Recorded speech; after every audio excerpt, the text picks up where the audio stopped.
चलिए देखिए, हम कैश फ्लो में एडजस्टमेंट नंबर पहला हमने करा था कौन सा, प्रोविजन फॉर टैक्स। अब दूसरा एडजस्टमेंट है डेप्रीशिएशन के ऊपर।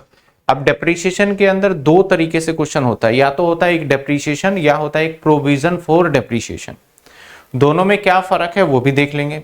अगर क्वेश्चन में कैसे पता चले कि ये सिर्फ डेप्रीशिएशन है, तो जब आपके कोई भी फिक्स एसेट्स हो उसकी वैल्यू जब कम दिखे आपको बैलेंस शीट में होते हुए, जैसे मान के चलो आपका 2025 और 26 मैंने एक वैल्यू दिखाया भाई कि कितना कम हो रहा है। यहां पे मैंने दिखाया कि भाई 10,000 से आपका वैल्यू जो है वो बन रहा है डायरेक्टली आके 10,000 से वो बन गया हमारा 9,000। तो इसमें कम क्यों हुआ? तो ऐसे सिचुएशन में दो रीजन हो सकते हैं। हो सकता है यार मैंने बेच दिया हो इसको तो घट गया होगा। दूसरा रीजन क्या होता है, डेप्रीशिएशन की वजह से भी तो कम हो सकता है। तो हम यहाँ पे पहला रीजन नहीं मानेंगे, दूसरा रीजन मानेंगे कि भाई यहाँ पे डेप ही लग रहा होगा। ये हमारा अजम्पशन है जो मान के चलते हैं ऐसे। लेकिन लैंड के ऊपर डेप्रीशिएशन लगता ही नहीं है, क्योंकि यहाँ पे लॉ ही अलाउड नहीं करता कि लैंड पे डेप्रीशिएशन लगेगा। तो खाली लैंड अगर घट रहा हो तो उसको आप क्या मानोगे, सेल मानोगे। तो मैंने कहा इसको सेल मानेंगे 1000। और ऐसे मशीनरी अगर घट रहा हो तो इसको डेप मान लेंगे, और फर्नीचर घट रहा हो तो बाकी सबको डेप, सिर्फ मशीनरी को क्या मान लेंगे, सेल मान लेंगे। एक तो ये तरीका होता है आपको कि भैया कितना डेप्रीशिएशन लगा, और ये सारे डेप्रीशिएशन ऑपरेटिंग एक्टिविटी में जाके क्या हो जाना है, हमारा प्लस हो जाना है नेट प्रॉफिट के अंदर, जो कि हम बिफोर चार्ज निकालते हैं। हम निकालते हैं ना, आफ्टर दे रखा होता है बिफोर निकालते हैं एडलेस, उसमें ऐड हो जाना है बाद में। कई बार क्या होता है आपको बैलेंस शीट का बैलेंस शीट और प्रॉफिट एंड लॉस दिया होता है। तो प्रॉफिट एंड लॉस जब दिया होता है ना, तो ऐसे सिचुएशन में प्रॉफिट एंड लॉस के अंदर आप देखोगे सबसे पहले आता है परचेज, फिर चेंज इन इन्वेंट्री, फिर एम्प्लॉय बेनिफिट, फाइनेंस कॉस्ट, फिर एक हेडिंग ये भी आता है डेप्रीशिएशन एमोर्टाइजेशन का। तो जो डेप्रीशिएशन वाला सेक्शन है वही करंट ईयर का डेप होता है, तो वही वापस से करंट ईयर का डेप ऐड हो जाएगा ऑपरेटिंग प्रॉफिट में, जो कि हमें P&L के अंदर गिवन होगा, उसे ही ऐड कर देंगे। दूसरा, कई बार ऐसा होता है कि आपको एडजस्टमेंट में डेप्रीशिएशन दे देता है। एडजस्टमेंट मतलब क्या होता है कि जैसे आपको बैलेंस शीट दिया और नीचे नीचे कुछ ना कुछ बातें लिख दी, तो उसको हम क्या बोलते हैं, एडजस्टमेंट। तो अगर आपको एडजस्टमेंट में डेप्रीशिएशन देगा या फिर कोई एसेट्स बेच रहा है और खरीद रहा है इसकी जानकारी देगा, तो ऐसे सिचुएशन में आपको एक प्रॉपर अकाउंट बनाना पड़ेगा जहां से आपके कुछ आंसर्स निकलेंगे। अकाउंट्स जब बनाओगे तो प्रिपेयर एक फिक्स एसेट्स अकाउंट करोगे जिसके अंदर आपका बैलेंस BD और बैलेंस CD। हमेशा याद रखिएगा कैश फ्लो स्टेटमेंट में बैलेंस BD और बैलेंस CD का कहीं भी कोई ट्रीटमेंट नहीं होता, वो सिर्फ अकाउंट में रिफ्लेक्ट करते हैं, बाकी सबका होता है। तो आपका अगर बैलेंस BD इधर दे रखा है, बैलेंस CD, अगर बैंक दे रखा है परचेज तो परचेज यहां डाल दीजिएगा, बैलेंसिंग फिगर डेप्रीशिएशन आएगा जो कि ऑपरेटिंग एक्टिविटी में आ जाएगा। हो सकता है आपको सेल्स दे दे तब भी ये बैलेंसिंग फिगर आ सकता है आपका, तो दोनों में से कुछ भी देगा। और हो सकता है सेल और डेप दोनों दे दे तो परचेज आपका आएगा। तो ऐसे सिचुएशन में परचेज तो हमारा इन्वेस्टिंग एक्टिविटी में लेस हो जाता है, और एसेट्स बेचा है तो उस पर प्रॉफिट होगा तो वो ऑपरेटिंग एक्टिविटी में लेस हो जाएगा। अगर डेप्रीशिएशन लगा है तो वो ऑपरेटिंग एक्टिविटी में ऐड हो जाएगा। सेल किया है तो ये इन्वेस्टिंग एक्टिविटी में प्लस हो जाता है, और अगर लॉस हुआ है बेचने के ऊपर तो वो ऑपरेटिंग एक्टिविटी के अंदर क्या होता है, हमारा प्लस हो जाएगा। तो इसके अंदर के देखो आप ध्यान से, मैंने सभी के आगे एरो बना रखा है, तो बैलेंस BD और CD के अलावा सारी चीजें प्रॉपर यूटिलाइज हो गई है यहाँ पे। क्या यहां तक बात समझ में आई आपको? यहां तक कोई दिक्कत है बताइए? यहां तक बात समझ में आ गई आपको? अब सर आगे देखते हैं प्रोविजन फॉर डेप्रीशिएशन। तो प्रोविजन फॉर डेप्रीशिएशन होता क्या है, बेसिकली हम ना डेप्रीशिएशन को सेपरेट लेके चलते हैं। ये काफी इंपॉर्टेंट है, मान के चलो ये एग्जाम में आएगा ही आएगा। तो हमारे मेथड दो हैं, तरीके डेप्रीशिएशन लगाने के दो हैं। अब जैसे देखो आप,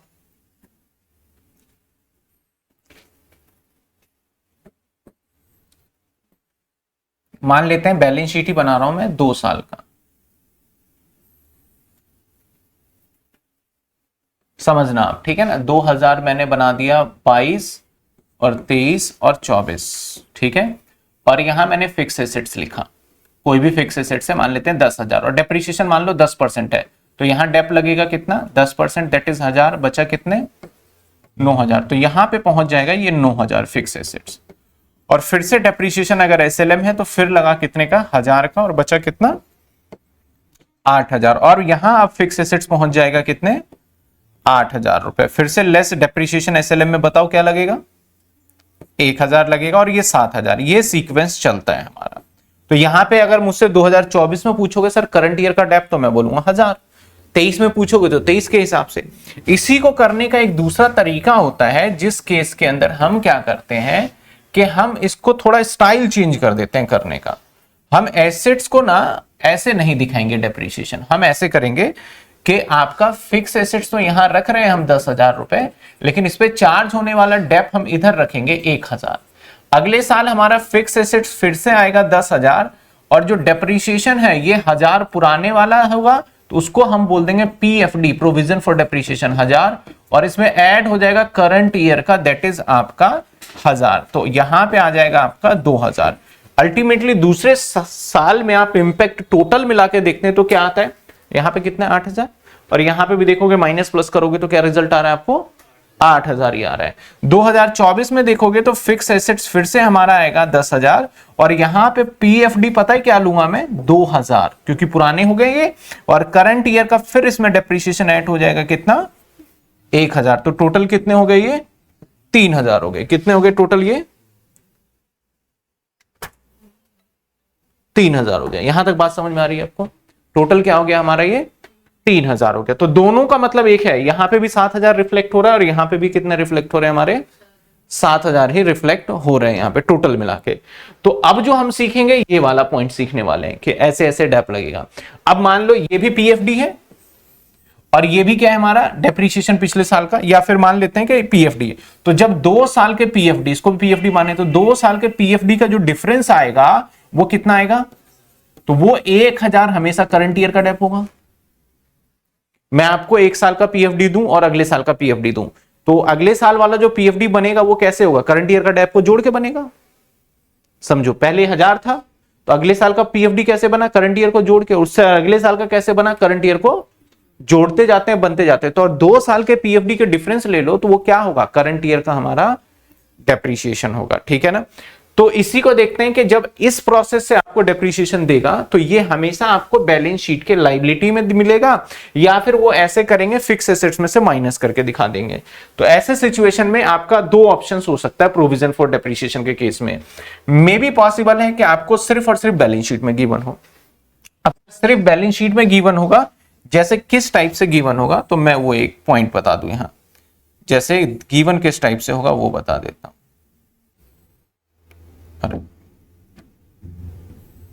मान लेते हैं हमारा 2025 और 2026 फिक्स एसेट्स दे दिया आपको 5,000 या 50,000 और 60,000, ऐसे फिक्स एसेट्स दे दिया।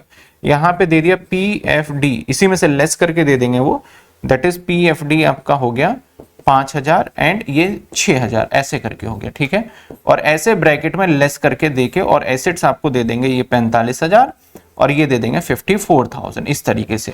तो लेकिन हम जब ऑपरेटिंग एक्टिविटी बनाएंगे तो हमें फिक्स एसेट से लेना देना थोड़ी है, इसका डेप्रीशिएशन से लेना देना है। तो अब आपको डेप्रीशिएशन पता करना पड़ेगा। तो डेप्रीशिएशन पता है क्या होगा, इन दोनों के बीच का डिफरेंस, इन दोनों के बीच का। तो कितना डिफरेंस आ रहा है, तो 1,000 रुपए करंट ईयर का डेप होगा और उसको हम ऑपरेटिंग में जाके क्या करेंगे, कब ये कॉन्सेप्ट अप्लाई होगा, जब सिर्फ और सिर्फ कहां गिवन हो, बैलेंस शीट में गिवन हो।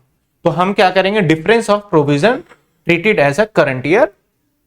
समझ में आई बात मैं क्या बोल रहा हूं यहां पे? तो ऐसे सिचुएशन में ये हम मान लेंगे। ठीक है ना? आगे देखते हैं। अगर हम आ जाए यहां पे इन द सेंस कि दूसरा जब आपको क्या करेगा, वो बैलेंस शीट में तो देगा, ऑल्सो आपको एडजस्टमेंट में एसेट्स परचेज और सेल से रिलेटेड बात करेगा। यानी एसेट्स खरीद लिया, बेच लिया, या एडजस्टमेंट में डेप्रीशिएशन दे दिया, तो ऐसे सिचुएशन में आपको 2 अकाउंट बनाना पड़ेगा। एक बनाना पड़ेगा आपको फिक्स एसेट्स अकाउंट और एक बनाना पड़ेगा प्रोविजन फॉर डेप्रीशिएशन अकाउंट। अच्छा, फिक्स एसेट्स अकाउंट हमारा हमेशा याद रखिएगा डेबिट से प्लस होता है और क्रेडिट से क्या होता है, माइनस, कोई भी रीजन रहा हो। और प्रोविजन फॉर डेप्रीशिएशन हमेशा याद रखना, ये क्योंकि लायबिलिटी में दिखा रहे थे ना अभी, तो लायबिलिटी से क्या होगा, ये प्लस, और डेबिट मतलब डेबिट साइड से क्या होगा हमारा माइनस, क्योंकि ये लायबिलिटी था अभी देखा हमने। तो इसका बैलेंस बीडी बताओ कहां लिखूं मैं, बाय में लिखूंगा या 2 में लिखूंगा, बताओ इसका बैलेंस बीडी। इसका 2 बैलेंस बीडी, तो इसका बैलेंस सीडी अपोजिट साइड आता है। अच्छा, इसका बैलेंस बीडी कहां आएगा? बाई साइड आएगा, क्योंकि लायबिलिटी है, और बैलेंस सीडी आएगा। अच्छा, एक बात बताओ, क्या इस बैलेंस सीडी और बीडी का कभी कोई ट्रीटमेंट होता है कैश फ्लो स्टेटमेंट में? नहीं होता, तो इसका तो कुछ होना ही नहीं, ये बस आपको फिल करना है।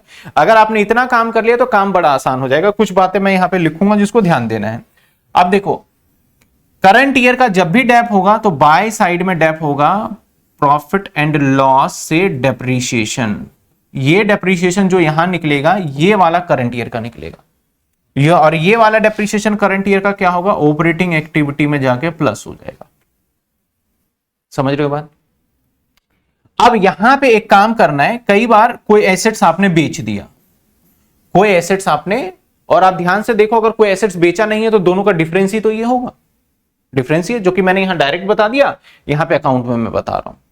अब मान लो कोई एसेट्स बेच दिया, मान लेते हैं मैंने, लेट सपोज एग्जांपल कि मैंने एक 50,000 रुपए का एसेट्स जिसकी कॉस्ट थी उसको सोल्ड कर दिया मैंने 15,000 रुपए का।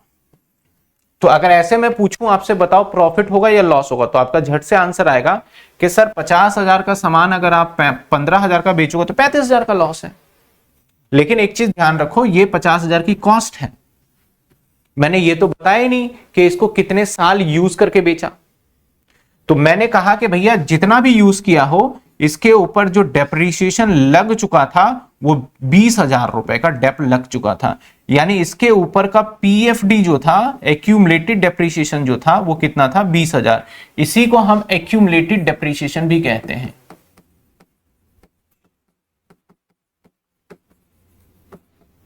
कितना था? 20,000।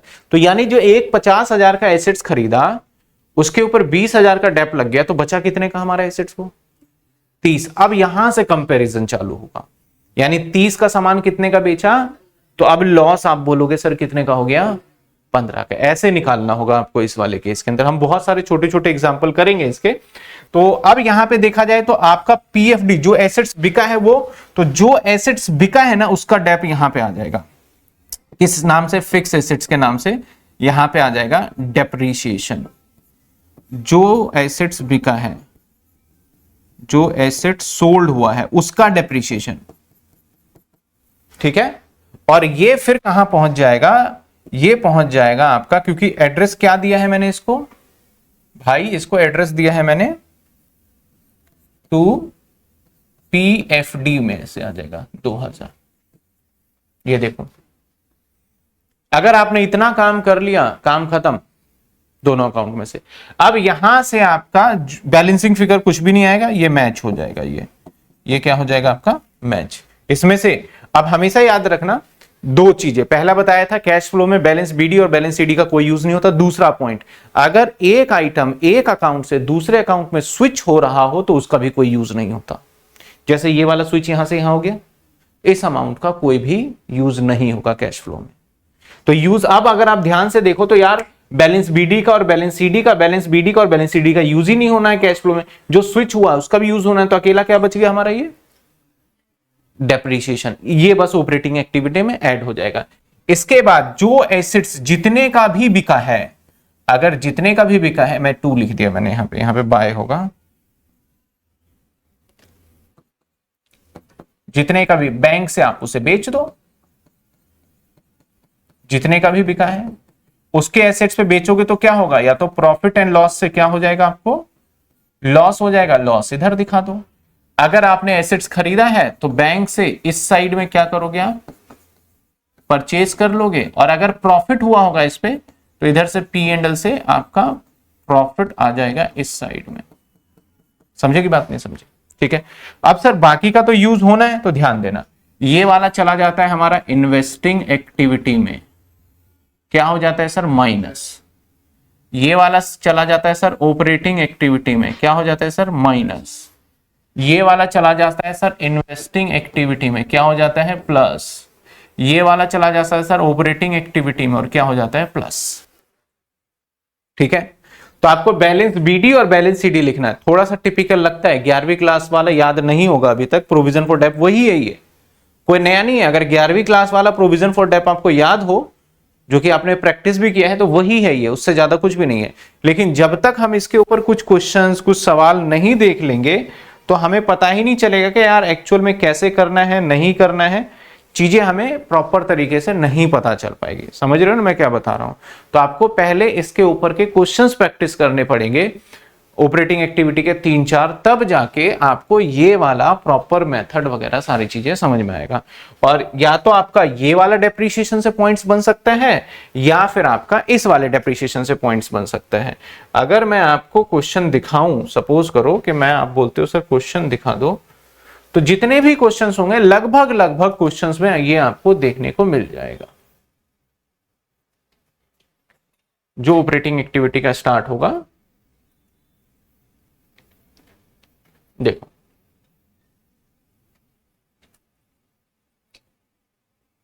यहां पे आपको फिक्स एसेट्स दे दिया, नीचे डेप्रिसिएशन प्रोवाइड, मशीन कॉस्टिंग, इसका डेप्रिसिएशन प्रोवाइड देयर ऑन 65 का सोल्ड कर दिया आपने।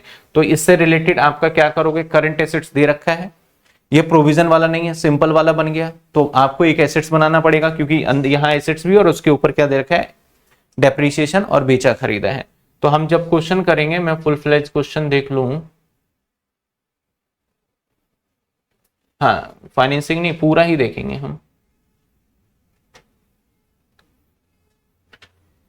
कैश फ्लो स्टेटमेंट कहां से स्टार्ट है इसमें,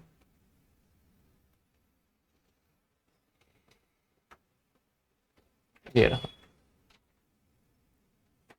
देखो ये इंटरिम डिविडेंड का है और इसकी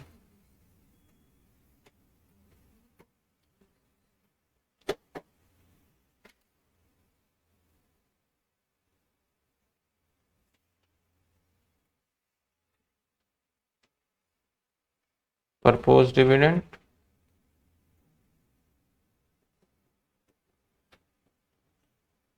मैं 42 से स्टार्ट है एडजस्टमेंट वाले। मैं तो 46 पे आ गया।